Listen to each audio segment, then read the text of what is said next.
Are you wondering if your business should be taxed as an S corporation? This is the most common question that we get from prospects and new clients.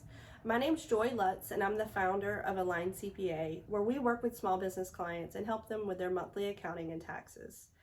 So that question is not a one-size-fits-all answer, and it really depends on several different factors. So I want to encourage you to talk with your tax professional so you can go over your facts and your circumstances to get the right answer. But overall, I'm going to give you a couple of reasons of why I would not be taxed as an S-Corp, and then a couple of reasons why I would want to be and go that route.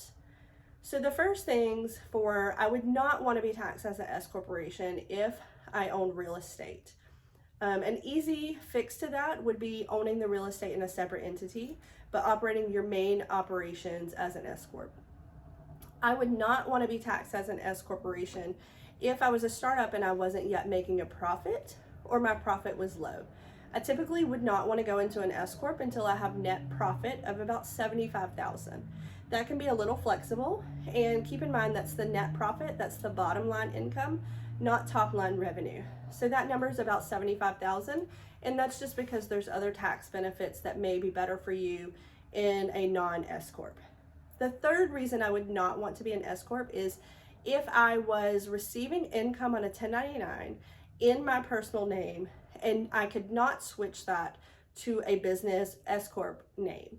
So that is very common maybe for realtors, insurance agents, and other people who are getting commissions, and the 1099 has to come in the business name.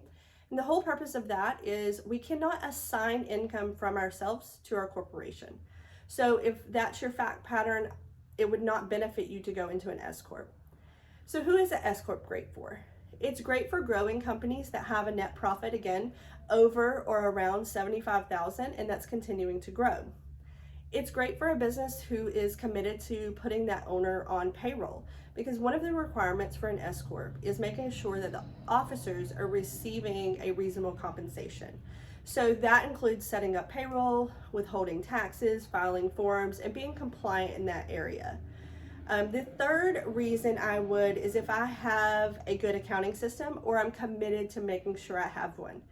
If you are taxed as a corporation or set up as a corporation, you are separate than the owner. So you have higher requirements that you have to keep good records and you have to keep them separate from anything else. So you would have to be committed to having an accounting system.